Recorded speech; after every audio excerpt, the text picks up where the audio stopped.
Welcome back to another episode. Mark is back. Mark, I know last time I introduced you like Marky Mark and the Funky Bunch. I'm not going to do that to you this time, but I just did it technically. Yeah. Hey Robbie, how you going? It's going, brother, man. How's it been, man? We haven't talked in what, like you were on 817 or 812 or something like that, where I tossed my little social experiment at you that kind of like flamed out, I would say. It didn't really go that well. Yeah, it's been a while, but yeah, no, it was an interesting talk anyway. It was good to, I guess, get those ideas across and nut out a few things.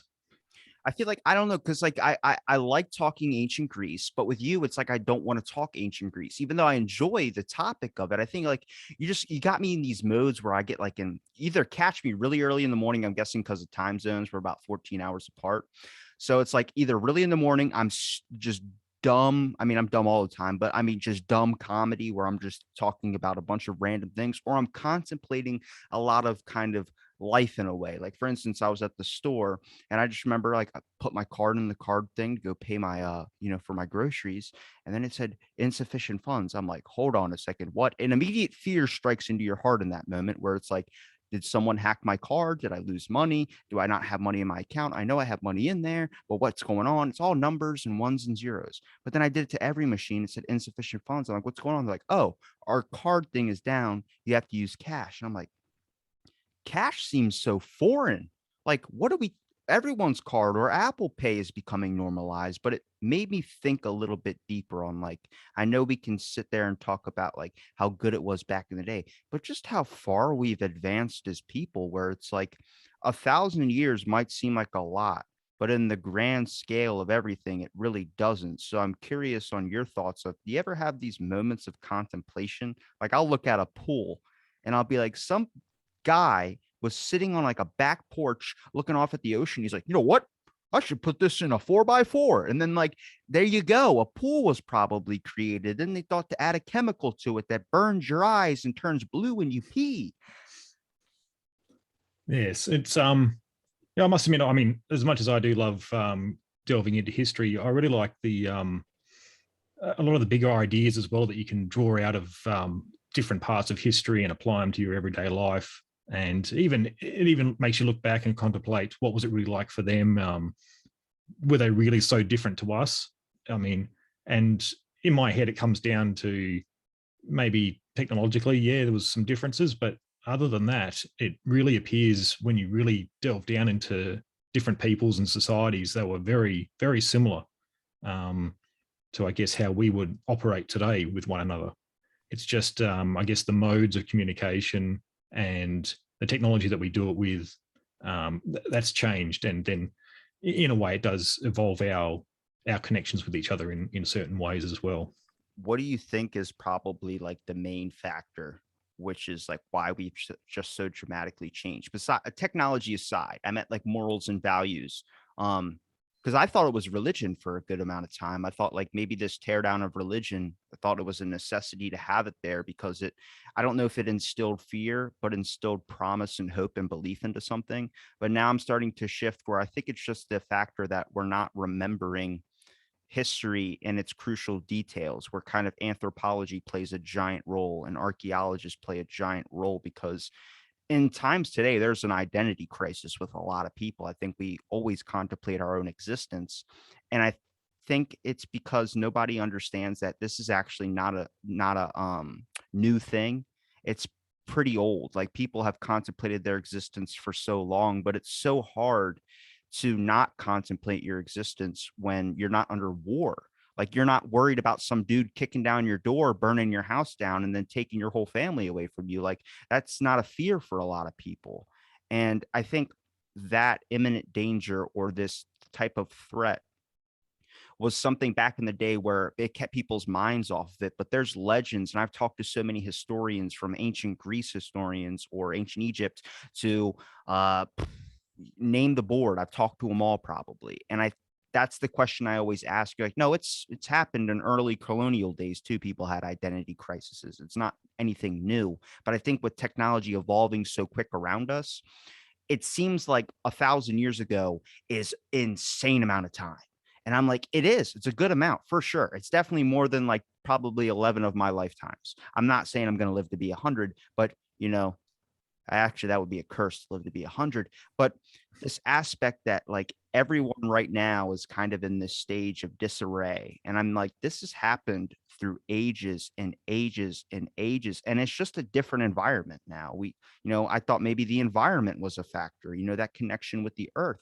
But I'm like, damn it, when it's 40 degrees outside, you want your house, you want shelter. And I'm like, I think there's a give and take with everything. And I think instead of looking at the fact of how much we can miss the past, I think there's an essential value to what we can appreciate today.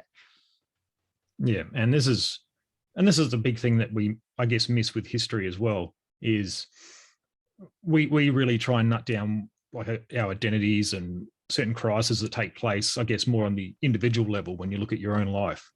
But with history, it's very difficult to actually to nut out those little details, because history is often about the big battles, or you know the important figures in history. You very rarely get a detailed account of just everyday people living their lives and what troubles they faced. It's You get little glimpses of it, and I guess you try and piece together what may have been happening, but it's mainly the big events that sort of take center stage in most histories. And I mean, it will probably be the same in 1,000 years' time when people look back to our period too, um, where, and I think this is where a lot of becomes lost on people too. They think that we're the only ones who are having to face certain crises, but yeah, like you said, it's a human experience. I think humans from all times have experienced these sorts of crises where they fit into society, where things change. It creates crises, and yeah, I just don't think we fully appreciate the how far back it really goes and how constant it actually has been. Do you think that it's missing an element, or do you think it's skipping a step? That's the factor to maybe why we're at the place that we're at. Um, it's hard to say. I think a big part, I think, is society's agreed values as well has a big part to play, where society shifts and agrees what's important. Um, and what makes it tricky is, I think I may have touched on this last time a bit, was with certain ideas, they're not tangible, agreed, like they don't exist in reality. It's something that we've agreed that exists, like the values of money or law or things like that. They're nothing tangible, or they just don't exist. It's something we've agreed as a society has value and worth to us. And I think as time moves on, different things develop and can take over and replace older value systems, where that can create a crisis as well, where people have to get used to change in that sort of respect as well. So I think you never have like a neat, we're deciding that this is valuable today, and then tomorrow this becomes valuable. It evolves over time, and it destabilizes depending, what you're dealing with and how dramatic it is. It can destabilize in different ways. I think history is pretty fascinating, mostly because if you look at every single time period that are only a couple, they're not even that far apart from each other. But as one civilization is building up their own reality, another one in a completely different area of the world is living a completely different one. And I think it just kind of shows, like, when you look at history, everyone's like, well, did this take place in like 700 AD or something? It's like, well, that was 1300s. And then they go, well, what about this one though? This is the 1400s. And it just seems like a completely different world. It was like, well, that was the time. I mean, the time everyone was on their own cusp of reality. I mean, when you start realizing that certain people started trading and getting, certain cultural things that didn't involve into their culture, it was from a different culture. Like, how did the silk end up here? Well, that silk ended up there because they ended up meeting at some point and then trading. And then somehow, like money, if you mark a dollar and then next thing you know, you see it, and that dollar hopefully lands in someone else's pocket where they might need something like that at that point in time, where they go, hey, someone marked this. I might as well keep it in circulation to see who else would get this marked dollar. Mm. Um, Actually, I'll bring up. I actually did a talk today with a professor. It's probably one of my, I guess, most exciting talks I've done so far. He wrote a Don't book enjoy on. ours. I mean, in my show, Okay. Casting through ancient Greece. Casting Through Ancient Greece. Make sure you check it out. Shameless plug. I'm getting a shirt made. I got Steve's shirt coming. Okay. Anyway, well, this is good because it took the guy I spoke to. His name's Eric Klein, and so he's a professor of ancient history, and he's also an archaeologist. And his main focus is more in the Bronze Age. So you're talking like 1,000 years sort of before the period I'm really talking about as well in classical Greece. But in my show, I started off way back there just to build some context. And I decided to have him on because it sort of lines up with some other shows I'm doing on the side on Patreon. But he talks about the collapse of the Bronze. I don't. Have you heard about the collapse of the Bronze Age? Mm-mm. Basically, so his book's called 1177, and the year civilization collapsed. And it's basically built around, you've got all your great empires like the Hittites, the Egyptians, the Mycenaeans. So they're like the precursor to ancient Greece. Minoans, and they're sort of like another subgroup that they don't become Greeks, but they sort of a lot of their culture ties into the Mycenaeans and becomes Greek.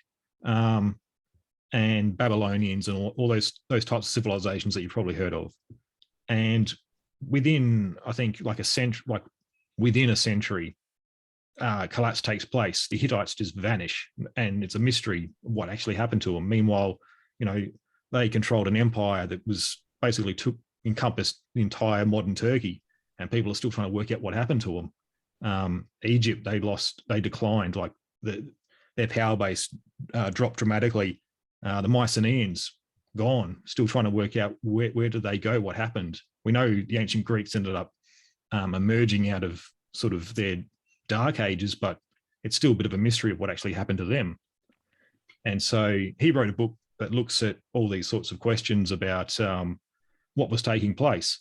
And it's one of those, you look back and a lot of people have thought, well, how developed were they really? But then a lot of evidence now showing that they had quite an extensive network where they had a lot of international relations with one another. And a picture's now starting to develop where they think, well, it's how different is it to today? Because they had all these calamities, and what happened is it seems like they compounded, and it would move over, like natural disasters would take place in one region, they would have invasions in another region, disease and famine and drought would happen in other regions, and it would just compound to where eventually a systems collapse would take place. And so a lot of the societies would just basically crumble from within once these had taken hold. Did they talk about what topic they got to that ended up crushing down the whole society? Because I've heard multiple times from multiple historians that it boiled down to the topic of gender. I think it's a bit more complex than that, but well, that's one of the final ideologies, is boiling down every single ideology to where no one can agree. Then the society crumbles within a mass extinction of a civilization in a way.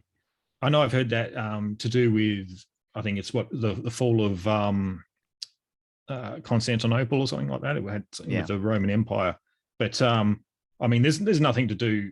I mean, going back to the end of the Bronze Age, which is, I mean, what's the end of that's nearly 2,000 years before the collapse of the Romans. But there's no talk of, I mean, there's nothing that detailed to suggest what societal, norms or whatnot were going on. But it appears in their archaeological record, they've found evidence for disasters taking place in different regions, which then seem to spill over into another region who's maybe facing a different sort of disaster, and it compounds to where they collapse, and that spills over to the next region. And eventually it looks like, the governments can't support the societies that they had built up. And I think what the other big thing I think to take out of it is, especially recently, how they've discovered how interconnected all these societies were. Like, I guess today we're quite interconnected and reliant on one another, different nations. Perhaps that became a factor of why so many areas that neighbored one another collapsed so rapidly once all these things took hold. I've heard this from a guy. His name's Christopher Pope. He was on my show because he's in the UK, but he studies, well, not studies, but he goes and excavates certain bog iron sites and starts finding all these pieces of, during the Viking Age, there was just a disappearance. No one could explain where they went. Did they go underground? Did they go all these things? But he's digging up these burial tombs and he started to realize that the Vikings actually might have been there earlier than what everyone knows, and that nobody's giving him the time of day to look into these unexplainable pieces or these minerals or this iron. These Vikings found a set of iron that was stronger than all the other iron that was used in war. So might be a tactical advantage that they had, but nobody wants to explore because that means that they would have pagan roots. So this whole side of the UK doesn't want to look into this topic. None of the schools want to fund him or look into his research because of a concept of paganism down there is seen as a horrible thing. Like being a cannibal would be a horrible thing in a lot of aspects in different societies. And I'm looking at it like, is it possible that like instead of us just evolving from going to all these different time periods and ages, is it possible that these are all just different timelines of humanity? Like for instance, like maybe whatever whenever America was started or whenever our civilization was started, we just built from that. But like when you hear all these civilizational wipeouts, I don't think maybe it was a survivor of a group that had this idea and then kept it going on another way. Or maybe this is just a different timeline or a different pact or tribe of people that are evolving in these different ways. Because, I mean, if we look at basic functions, for instance, we can study through history and notice, oh, okay, we got that from the Greeks or we got that from this. But the core elements, though, like if you look at Japan, their houses are built differently than the ones over here because that's how their timeline or their reality went. We built with logs, then we built with brick and then stone and all these types of things. But if you look at like swords and all these things that we've evolved from, they had a purpose and a point, but they look like cultural shifts or cultural trade exchange of ideas that kind of like, oh, I heard they were using this type of thing to use a sword, okay, and then they built a sword. I don't look at it the concept of like there's like chimps that were able to whittle down a stick, and then next thing you know they evolved from that and it grew. I don't think it's that, but I think it's a concept of like when you hear all these civilizations that got wiped out with no trace of where they went or what happened to them, you're speculating on what happened to them or maybe some ideas of where they went to. Maybe the timeline or some natural disaster wiped them out and there was a survivor or an outcast, all these people that weren't like the guy in Pompeii when Pompeii happened. The one dude that survived ended up dying not by the volcano, but he died by debris. There's a picture where two of his legs are sticking out of the ground and a giant boulder just crushed his top half into the ground. That's an outcast. Most of these civilizations that collapsed, the people that survived weren't in the civilization at the time. They had to leave or they were on a journey. It's like a soldier that goes off into war and comes back and his whole entire civilization's burned down. So I look at it like maybe it's a concept of timelines. Maybe the fact that people go, well, whatever, 1,000 years ago, we were doing this, but maybe we weren't.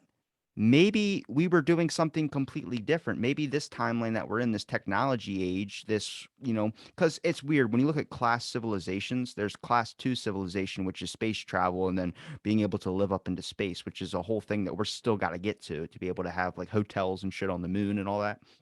But there's not really a reversal of going back from civilization to every technology that's ever created. There's no going back before the internet.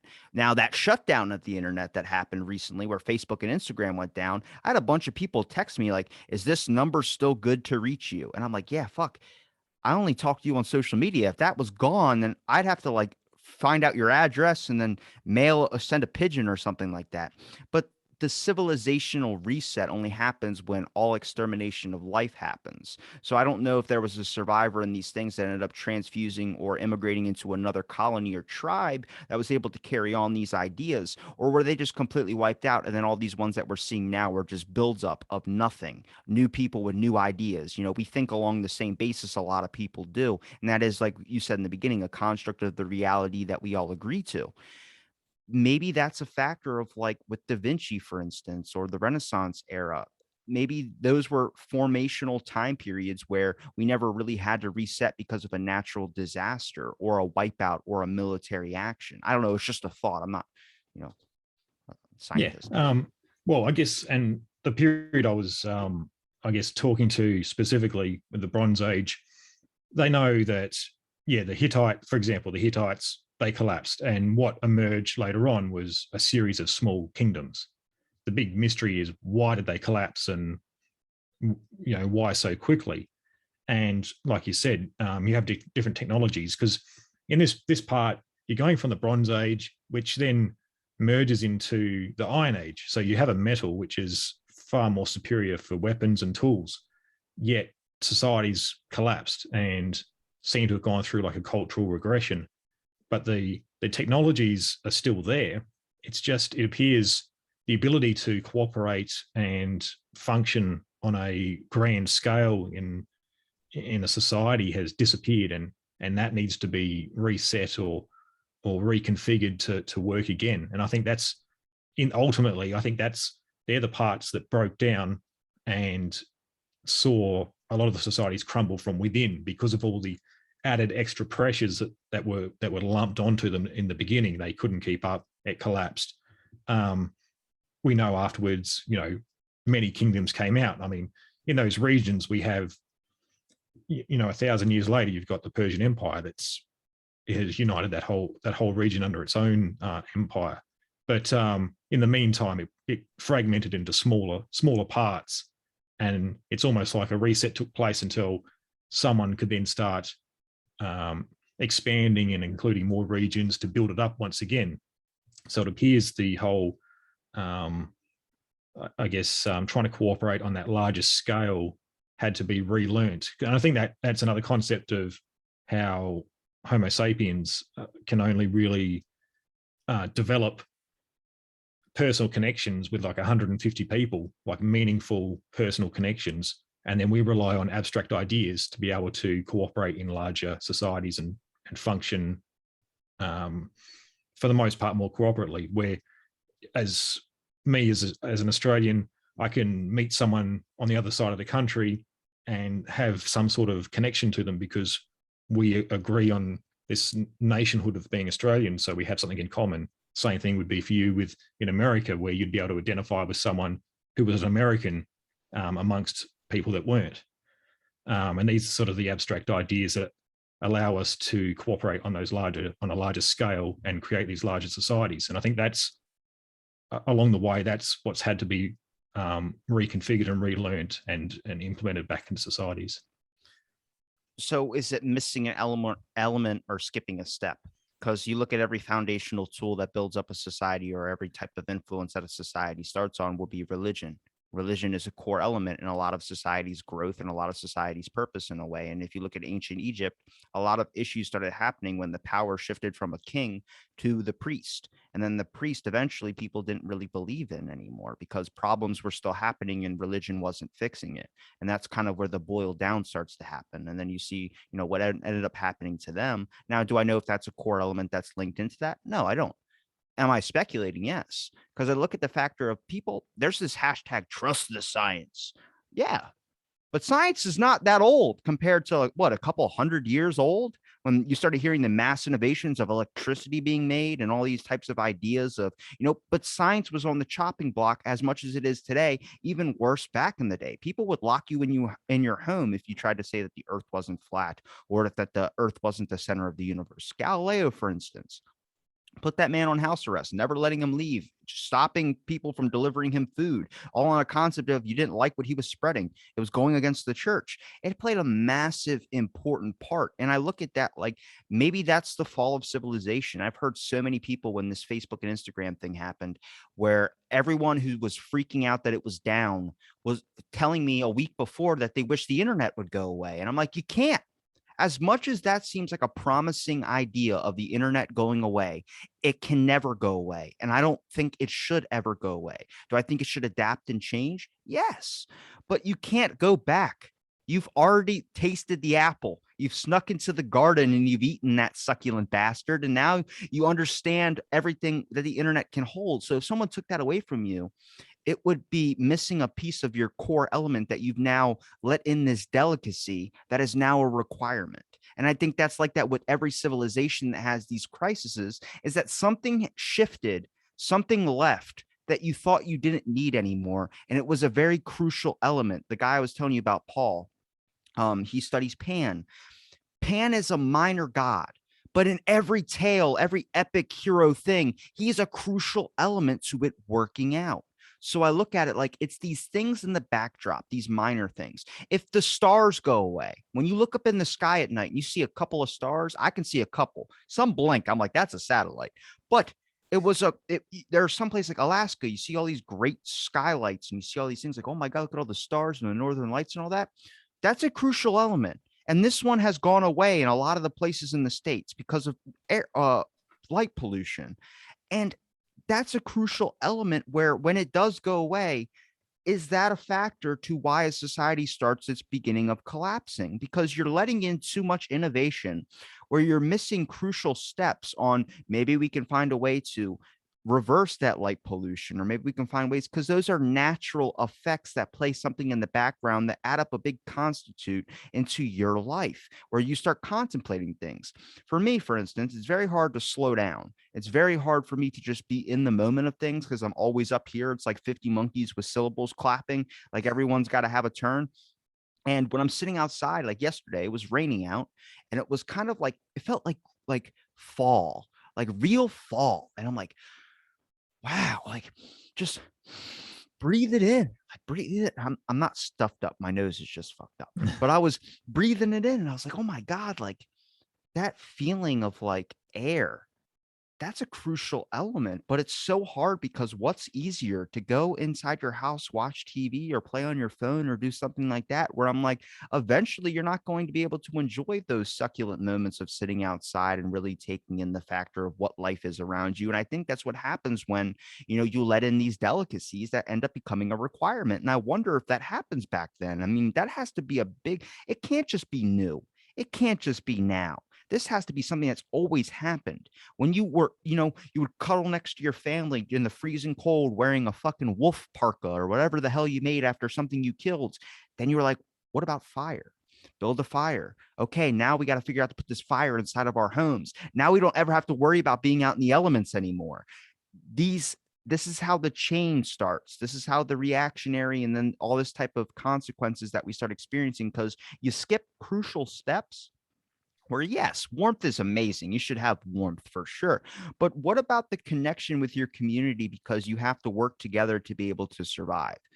When I was in that store getting groceries, I thought, damn, man, like, can you imagine 1,000 years ago, 500 years ago, people had to go and kill what they were, wanting to eat. And that was just like if you found food, you found an animal that you could possibly take down. I watched a crocodile devour a fucking a woman. It's a woman. I watched crazy nature videos at night. But when I was watching, I was like, yeah, like we don't have this fear of this happening in a lot of places unless you live in Florida in the States and you come across an alligator a lot. But this idea of like man versus nature, there's always nature versus nature still. This is how the thing has stayed consistent. This is why they haven't evolved. We consider evolution based on what we consider our intelligence. This is our intelligence, the one that we can comprehend and speak languages. Dolphins have a sense of intelligence because they relate similar to ours. But everything has a sense of intelligence, but everything has a balance in it. And we're the one society. I don't know if that's because of our evolutionary growth that our brains have expanded so fast and our bodies have really kind of naturally inclined when our brains have expanded on like unpredicted proportions, basically. But I think the balance is gone. And I don't know what that concept of balance was there. Maybe religion was the duct tape. Maybe the world was the duct tape and it was kind of holding us together in a way. But I'm trying to figure out what the balance or the missed element or the skipped step. There seems like a skipped step, but there also kind of seems like a piece of us that's missing. I don't know. I'm speculating still. Yeah, it's the misstep concept. It's, I mean, it would be a hard thing to even try and figure out, especially when you try and apply it to any sort of development that takes place. And I guess any development too is going to have unintended consequences. And I think that's been the same throughout history too, where something's invented for a certain purpose, but then certain consequences resolve out of it. I mean, I dare say the people who, when the whole concept of the internet came out, never saw how it's going to be, how it works today. And the same would have been with any technology, even 2,000 years ago, with something that was developed. there would be something out of it that would have 2,000 years challenged ago, ideas. nobody would have thought of it would have taken 10 seconds to type in tits on the internet and you can see it. Nobody, I mean, 10 years ago, they wouldn't have even thought of being able to do that. That was, and then we look at OnlyFans, like that idea or that theory that OnlyFans was going to ban sexual content. Then they realize the amount of pain they're going to cause people that are making so much money and have this as their day job of just taking a video of their feet for 2 seconds and then putting it up on the internet and getting millions of dollars from that.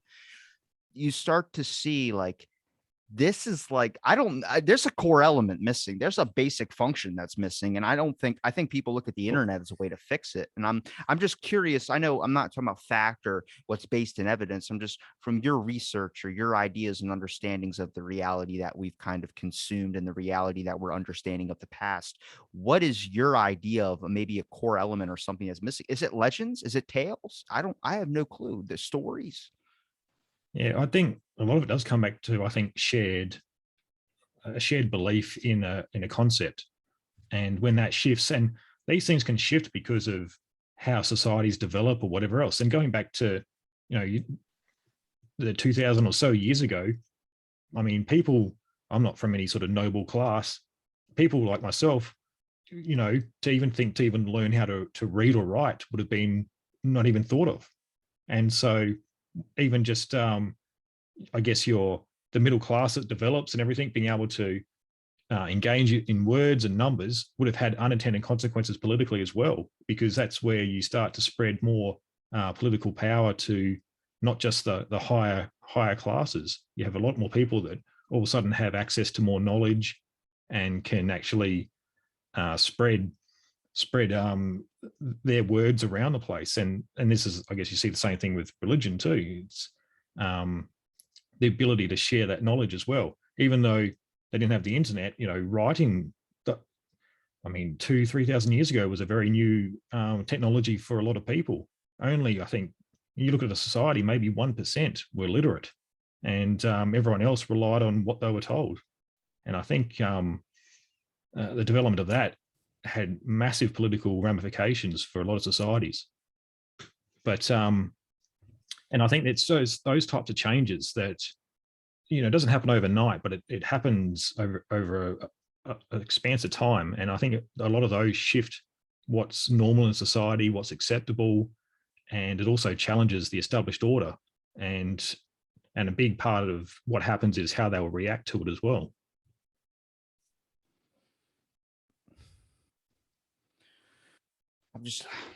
I'm in this contemplating moment where I'm looking at contemplate's a good word. But I'm really trying to, I think religion is probably the easiest example to use because are you a religious person? No, I'm not really, no. I'm not religious either. But the concept of why I think it has importance was it played an important part in the foundation and understanding of bringing in belief into the world.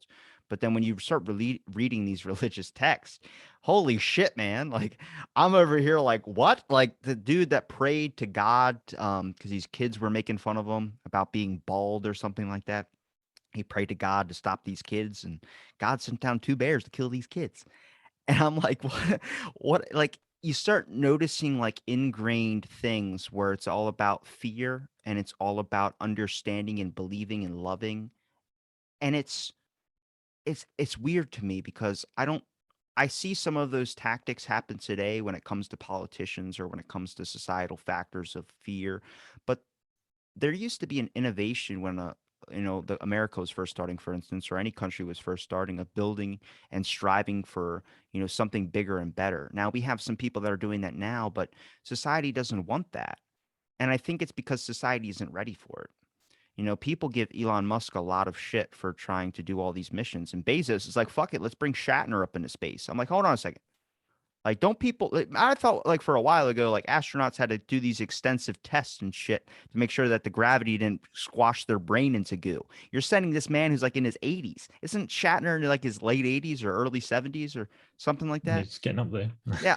So I'm like, look, I get the idea and the optics of like, but here's the thing: is like when people say like a Joe Rogan should be president. Ah, I don't want it to turn into idiocracy, man. And I'm not saying it will, but that's how it starts, man. When you open up that door for a big bombastic figure, let's say Trump, for instance, that comedic fucker, you now open up this door where that's now an option to be. You could have Terry Crews as president, like an idiocracy. When you send Shatner into space, and there's a few astronauts, for instance, like that have issues with Elon Musk, Neil Armstrong and Buzz Aldrin, for one. They've never believed that regular people should be able to go into space. They believe space is a privilege. You have to have a certain amount of area of expertise to be in that field, and that lucky select few that gets to explore the outer limits. Well, guess what? Space is not going to be colonized. It's never going to happen because it's already been set for war. There's people that are up there stealing other information off satellites, destroying other satellites, and doing anything they possibly can to get a tactical advantage over another country. These are issues that you need to fix before you start exploring deeper and deeper. And the idea that when I tell you, do you think the world will come into harmony? You're like, that'll never happen. Okay. Then we're not even close to the idea that these can be rational things that can happen into our future, where we look at the idea of living up into space and doing all these types of things, because we can't even get over our own problems on Earth. I start to look at, these are core elements that you start to see throughout history, where civilizations or tribes were fighting with other tribes, and then there became this end all collapse. You're like, well, that won't happen today. Yeah, it will. It'll happen in another way. People go, I heard North Korea, whatever, they launched a missile. And I'm like, just give them time. They'll get there. You think they won't. Don't underestimate someone like that. You got to look at these factors. And if we have a national organization of all these nations that come together and talk and have these sit downs. What gets done? Because there's still shit happening, and I know the idea of peace between every country and all this like happiness and sitting naked in a kumbaya circle is impossible. But how can we make it possible? We've done so fucking much in this world. Every country has, of doing the unthinkable. How is that so unthinkable? And if it is, let's try and make it thinkable. Let's try and find an idea to be able to do these types of things, to be able to accomplish that type of goal, so we don't end up repeating something like this. And I bet you, if we do get to that point, a couple hundred years or whatever, how long it takes to get to this kumbaya circle, fucking Yellowstone will blow. There's just a factor or some type of thing that it's not God. It's none of that. It's just a type of weird, impossible or unrealistic future on the concept of there's always going to be a problem. But instead of being able to fix the problem, we've now tried to find a way to avoid it or try and, forget about it. And it's like, that's not how it works. You're supposed to take your issues head on. If you knew that the family or your tribe needed food, you knew you had to plan a hunt, but you understood the risk. The risk is you might not be coming back. When your dad went out to sea to go get fish, you just hoped to God that he had safe travels and was able to return home, but you never knew. He'd be gone for months, comes back, and you're like, oh my God, I already put a bunch of rocks in a pile and I buried you. It's like, what'd you bury? I found a stick and I shoved it under there. You start to realize, like, I don't know. I guess I'm thinking a little bit too deeply on this. I'm not trying to be a pretentious asshole, but at the same time, I'm also trying to like sort through this, because this shit's mind boggling to me, man. Someone said to me, like, when I was talking to a bunch of historians, but I was talking to one recently and I just had this realization of like, fuck, man, like information, there's way too much out there. I'm never going to understand it all. And knowledge is power, but ignorance is bliss. What? What are we talking about? I'm in a fucking dark mirror episode or black mirror episode or something like that. I feel like I've found myself and I've also lost myself at the same time. I'm coming to grips with this idea that I'm never going to be able to understand it all. And I love that factor, but it also gets me so angry that the fact there's always going to be something new to learn. So do you think nations could live in harmony, or do you think that's an impossible dream? I think it needs to be a common idea or understanding that has to bring us to a realization that we're not this, maybe an outside influence, aliens. I don't know. I don't think there's aliens that have been here though, but. And I think that brings it to in my mind, one of the core ideals is we're broken up into, again, it comes back in my head. It comes back to that whole, I can build a relationship with 150 people on a one by, like if I lived in a little settlement, I could live quite happily with these 150 people. And then obviously, as society's developed, we've created abstract ideas to be able to live in these massive nations that connect us. But then we're just basically we've increased the scale of that little community, because that 150 people that lived harmoniously together um, then had rivals, another tribe that was maybe just over the hill, and that was the other tribe. And we've got the same sort of situation now, where you've got a nation, and just because of these abstract ideas that allow us to connect with people that these ideas allow us to connect with, certain nation, religion, whatever it may be, there's always another that doesn't fit into that tribe. And so, like you said, it could take an outside influence where Earth has to come together, because now, guess what? We're one big tribe, because there's now a bigger problem on a larger scale, which allows us to come together. And I think, and a lot of these, and going back to what you were saying before with space, it's been weaponized. Every new frontier becomes militarized in some sort of way, where how we can exploit it for the advantage of our tribe over another tribe. And I think a lot of an area why we just can't come to this harmonious point is because of distrust. I mean, you could have all well intentions, but then always in the back of your mind, you've got, but are they doing the same thing? What are they not telling us? And that, I think, plays a lot into a lot of decision making in politics. So is it a self-conscious aspect? Is it an evolutionary or genetic trait? Why does the idea of power seem so amazing? Why does that always corrupt people to a point? Is it Pandora's box? Is that, I mean, that I have more belief in that legend than anything. That not that there was a box that opened up all these things, but I believed when you let in a delicacy and it ends up becoming a part of you, you end up losing a piece of yourself. I mean, if you look at the concept of like money, you have more money, you spend more. Now you're greedy because you're always like, I'm not going to give this. You're not going to do it for beneficial purposes. You're going to make your life better. So I look at the concept of like, what happened if a tribe could get together and then another tribe could start trading instead of trying to assimilate together? Maybe it's the differences that bring us together. Maybe it's the fact that you're not like me, that you're an Australian and I'm an American. Maybe those are things that we don't need to assimilate. We don't need to look like each other. We don't even need to eat the same fucking foods. We can just be in the same room together and bond over the fact that how different we are. I learned something from you. You learned something from me. But that idea is lost now. I don't know if that was the waging of wars, but when did the waging of wars start? When did people decide that I want to take over this village and have it be mine so they're in my army? Who was the greedy bastard who was so power hungry where and I think that happens with when people look to someone as a savior. See, a thing I've been thinking about recently is everyone likes a Burning Man, right? Everyone wants someone that they can put on a thing and be like, it's this fucking guy. This is the guy is why we're all in pain. Someone to blame. But everyone looks for a savior too. Everyone looks for the devil and everyone looks for the Jesus. And don't I don't think those are logical conclusions. I don't think any I think the idea of religion that I really like is the factor of not only the belief factor, but you were afraid of something you couldn't see. You love something you couldn't see. You don't have a face, and it gives you the imagination to create whatever this image or whatever this facade of whoever your God is. And I think that leaves it more personal for people as well too. Now, with the legends and stuff, I have an issue with, but when we look at like concepts of like why it's important was because you weren't looking to some person you could see on the television, be like, that's my savior. No. When you look to a king, that's my savior. And then they end up killing the king or they end up doing something like that.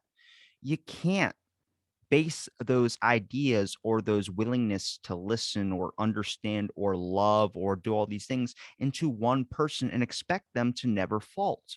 Because when they fault, which all humans do, you're going to have an issue with them. So I look at this factor of what's going to unite us is I think only instilling the love and admiration and well, not love and admiration, but only instilling the promise of success or understanding into yourself. Because then the only person that you can be mad at is yourself if you don't accomplish those things.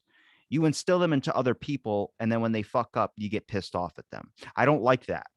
I don't like that idea that you can blame someone as easily as that. It's the same thing with those arson refire things that happen when they go, it was this match that burned the house down. That's fucking, it's a set, it's a like an 8 hour class or some shit like that. You take 1 hour a week and you get your fucking license to be able to determine if this is what burned down a fire in a fucking criminal case. It's no, it doesn't make any fucking sense where it's this thing. No, maybe it's a multitude of factors. Maybe the multitude of factors isn't that this person fucked your life up. Maybe it's a multitude of factors of the pathway that you've chosen has gotten you to the place that you're in. Maybe your life isn't fucked up. Maybe it's the perspective you're seeing it through. There's so many different factors. There's so many different things where I'm like, you can't just blame everybody. You can't just do this. You have to hold yourself accountable and understand that you're the only person that's going to pull you out of the situation that you're in. And you're the only person that pays the price for the situation that they're in. I'm not trying to turn this into a motivational thing, but I think you start to see a giant shift in civilizations when there starts to be a problem with military or a governmental thing like you were talking about. And I think that's because you instill too much into a society where you expect them to have all the answers like they're a god, and they're not. They're people. People make mistakes. People do horrible things. And I think that gets the door let in when you instill so much faith and you think that someone can never waver. Yeah, and when it comes to, and these are, I mean, some of these are deep questions too, where it comes down to the individual level of trying to. I feel like I should have a Pope hat on. I'm just kidding. If you try and how narrow or what you're trying to find meaning in, but when you look at, I guess, the larger scale, which you were just ending on there, like with governments and military, especially when it comes to war, I mean, a lot of the reasons that were given to why, we're invading this nation or why this battle happened, whatever time period, they're all justified reasons for war. They're not the real reason for war. And most of the, when you look through history, all you can basically narrow them all down to some sort of economic reason.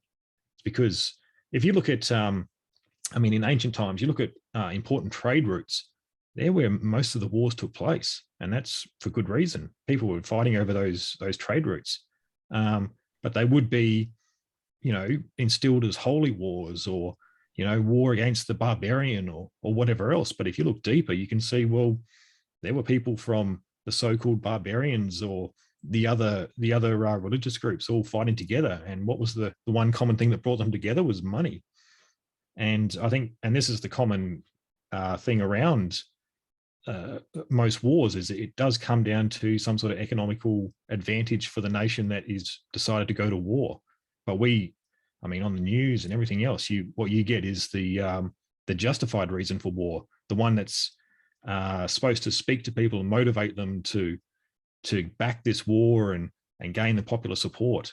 Because I mean, let's face it, someone says we're going to war because it's going to, increase our ability to generate funds or whatever it may be, or gain more resources in this field. I mean, who's that inspiring? It's inspiring no one, is it? Do you think it's the tides of trade that changed everything that maybe we live in today? Do you think that trade went from the idea of just being able to exchange resources to be able to benefit each other's survival to a point of adding money to that, or adding a type of currency where if you trade me a chicken, I'm going to need 2 goats back, or, something of that sort, where I was getting an advantage, the sleazy car salesman that sells you a lemon and it's a fucked up car once you start driving it, but when it looked good on the lot, right? It looked really, really pretty, but that person found a way to get this thing off of their lot, out of their hands, into your hands, and they profited from it. Maybe it's just taking an advantage. Maybe that's a human characteristic that was awakened through trade. War, that turns up the rivalry aspect. If you want to look at evolutionary traits, why is it that every time a guy and another guy are in a room, they kind of size each other up subconsciously? Or it's like, if this shit went sideways, could I fucking take this guy? You start looking at advantages, like maybe I can grab that glass bottle. Maybe I can do this. You naturally do that. They say, why does a guy just stare into an open fire and then can get lost for days? And it's like, well, fucking, there's something primal about it. Those primal characteristics get awakened by something.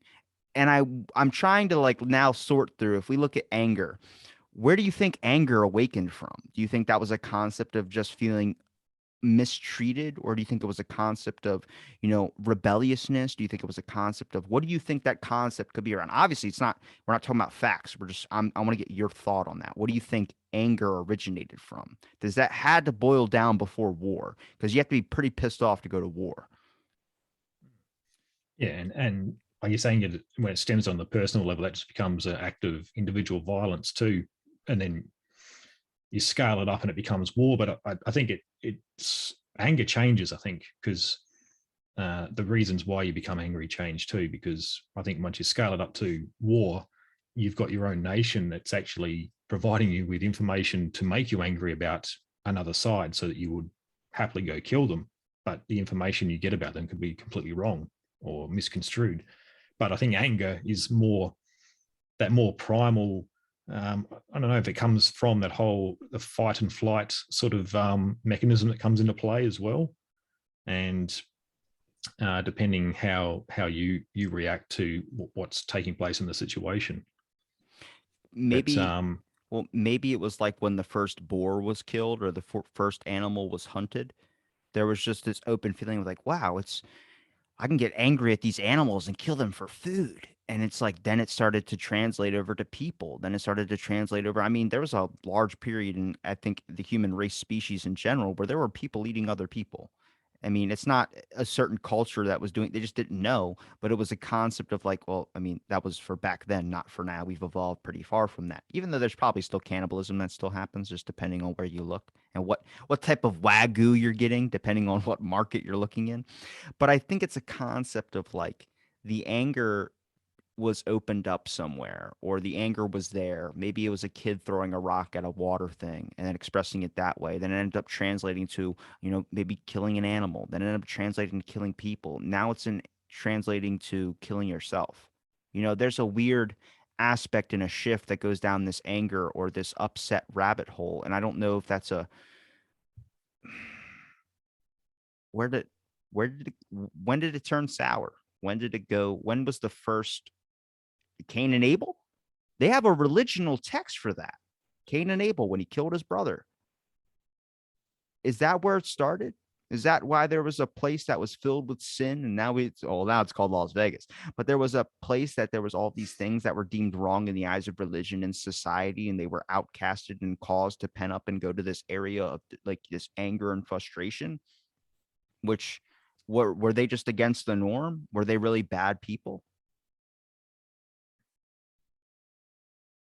it's yeah, I know the story, with Cain and Abel can also be seen as like a competition between, I guess, what do you call it, agriculture and herding, or different types of farming, and which one would win out. I mean, there's all different sort of interpretations around it too. But I mean, again, like the whole concept behind anger and its roots and everything, it's not something that I guess, can grapple with and actually answer in any sort of coherent manner. But what I do find interesting is how obviously it's been recognized and people use people's ability to become angry and have worked out how to harness that for the whatever designs they may have, which, like we just covered before with going to war, you can make people angry. You can, and it's all about like dehumanizing another group or whatever else, and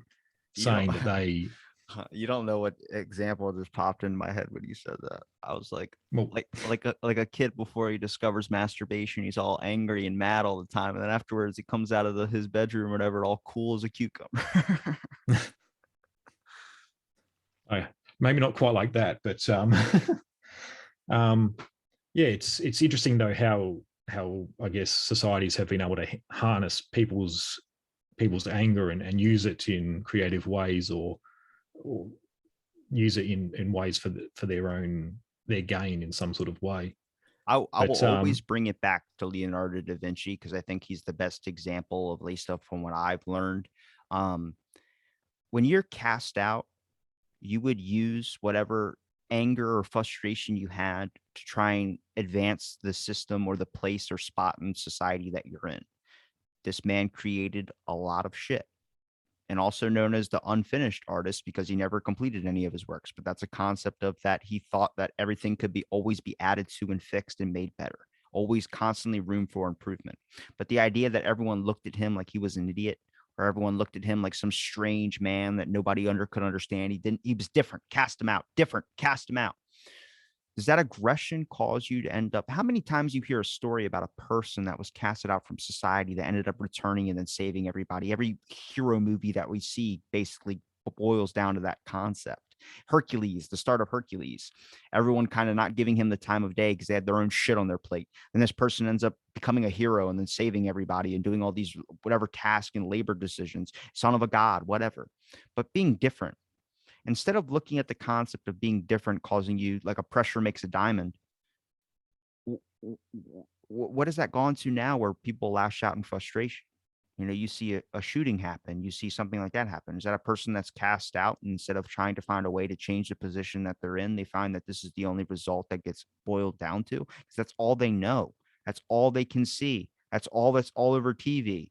It seems like the easiest discourse. Instead of when maybe the common example before the internet or whatever, but when you're cast out of society, instead of being like, well, find another fucking place or build your own home, build your own farmstead. I only I only know of one person, I think. I have to look up what his name was, but there was a guy who basically left the civilization and he ended up gaining power as a king, only because these people found him on his farm where he wanted to live out the rest of his days. And they were like, we need you. Society's falling and crumbling. We need you to come back here and do it. And he's like, all right, one more job. And then he just fucking stopped what he was doing, went there, helped these people. They're like, well, now you're our king. He goes, no, I'm going back to my farm. And they're like, what do you mean? We need you here. We need you to help us rebuild. I don't want it. Only person in history to give up fucking power like that. Everyone would be more than happy to take that rope and be like, I'll be your president. I'll be your king. I'll be your God. Everyone is bowing at your feet, telling you that you're the most important person in the world. That feeling of admiration is so damn thirst quenching. But this person gave it up and went back to their farm. That can't just be a rare trait, maybe in today's time. But I think it's the way we envision what power or the way we envision success. Society has envisioned success, at least back in the day, as what? Bringing peace or bringing some type of, their idea of peace would have been war, but bringing some type of change or being this hero to a lot of people. Now the idea of success is that you can put your ass on TikTok for 2 minutes and get a million views. That's success. Putting your toes on OnlyFans, that's success. It shifted the idea of what success is. And I think that's a brain thing. That might be a missing portion or a skip step where it comes to religion or boils down to these basic concepts of human values. The thing has shifted. And I think that's part of technology. Maybe it's something different. Yeah, I wonder. I mean, you look at social media and whatever else, and you have people that have their 15 minutes of fame and whatever, all that type of thing. But I wonder how, again, it comes back to the whole, when we look back in history, we only really see the major events and important people that are spoken about. It's very rarely that we see the everyday people. So I wonder, looking in the context of their own technologies, I mean, they could have had some people that were famous, but, of the lower classes because of some minor thing they did, but we would never know about it. And I mean, only a small fraction of people would know about it based on the technology that would be able to communicate what they were doing at the time. So I wonder if it's been a constant part of humanity, but because of our technology, it just becomes more widespread where more people can view these types of trivial elements of fame or whatever else. I think on the larger scale, I think building up true fame, I think where it will be lasting and be remembered for some time, I think comes from someone who can bring stability to a situation, like a like pretty dire situation where stability's been restored. So I think there's all different levels of what fame is and how important it is. I mean, you have, I mean, the Greeks talked about uh, developing that sort of fame as well, where it was like I mean, in Homer, and like, Achilles was searching for this ever-ending glory through his own death, and it was basically they were searching for something that was bigger than themselves, where they would be remembered through the ages, and that was the goal of it. They weren't looking for some trivial little trick that would, have them remembered for that year or whatever else. But they were looking for something that would be keep them spoken about through all the ages, which I guess when you look back at it, that they are. They've been brought down for thousands of years. But I guess that concept has maybe changed as society's gone on, where we look at that concept in different ways. But yeah, I really think there's all different levels of different of fame, and I think those levels have been prevalent in societies all through history to some degree. It's harder to sell someone that there'll be a mark in history, but it's not going to happen now. It's going to be a couple hundred years after your death because you don't have the ability to enjoy it. You don't have the satisfaction of being in the moment when it's happening to you. It's kind of like the peak, but the opposite. A lot of people don't notice when they're at their peak. And then it's kind of everything like you just kind of remember, I remember this, I remember that. You don't know how many bodybuilders I come across that show me old photos of themselves. I'm like, why are you showing me old photos of yourself? Like, this is what I used to look like. So, like, you're still preying on like when you were 20 and now you're 60. Like, I get it. But at the same time, it's like maybe you can be a peak in a different way. Maybe not peak physical, but maybe you can be peak mentally. Maybe you can be the wisest person, and every day you're going to be a little bit wiser, which makes you every single day your peak of mental, I guess, fortitude or this satisfaction that you get. And I'm going to say this because I know Steve's listening to this episode. Steve, take some notes. No, I'm just kidding. But it's his name is Lucius Quincitus Cincinnatus, was a Roman patriarch or I guess that's I don't know what that is. Roman. Damn it, Steve. I just insulted you. I'm just kidding. I insulted him and I can't say the words. No, I'm just kidding. Um, but he's a statesman and a military leader of the early Roman Republic who became a legendary figure of Roman virtue, particularly civic virtue, by the time of the late Republic. So he was a conservative opponent of the rights of the plebeians, the common citizens, who fell into poverty because of his son's violent opposition to their desire for a written code of equally enforced laws. Despite his old age, he was worked his own small farm until an invasion prompted his fellow citizens to call for his leadership.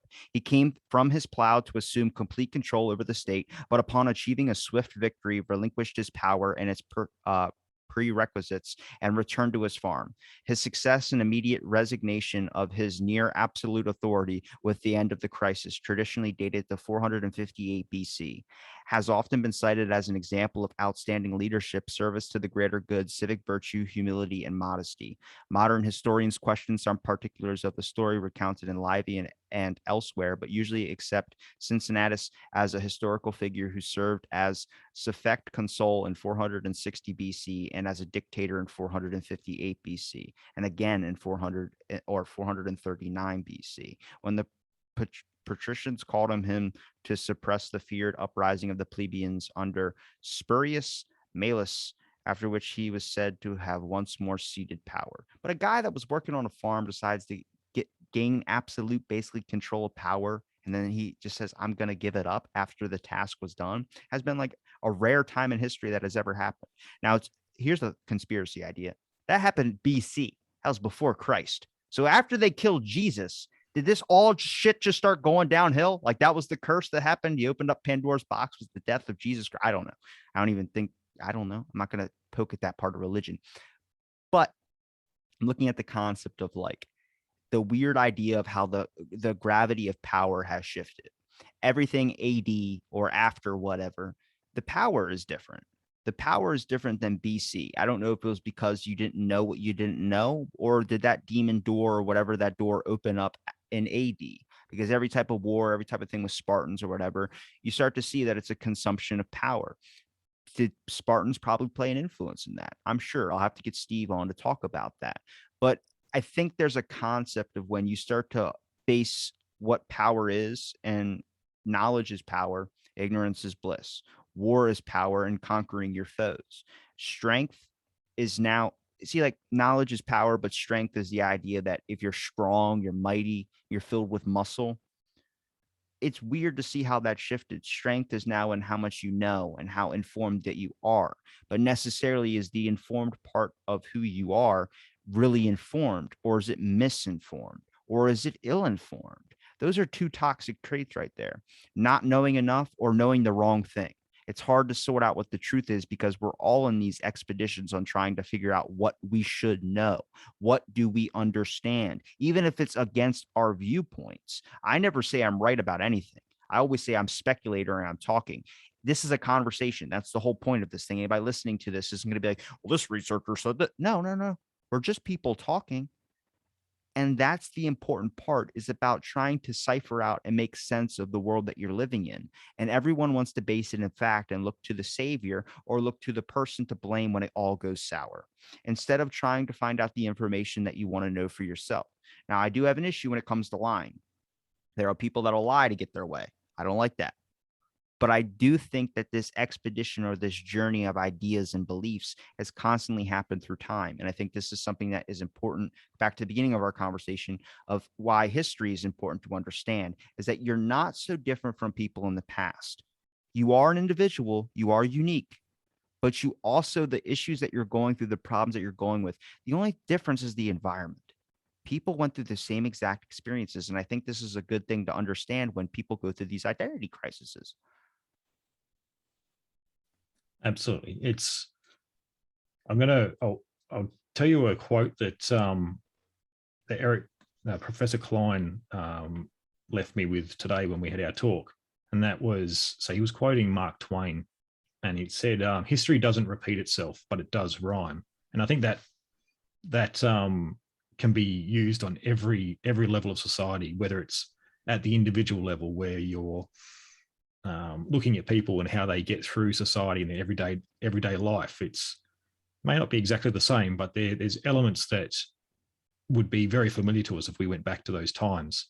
And then you see the same things at the state level as well, where again, it's not going to be exactly the same, but if you went back there, you could see the motivations, and I guess a lot of the human traits are the parts that we would really recognize of what's at work.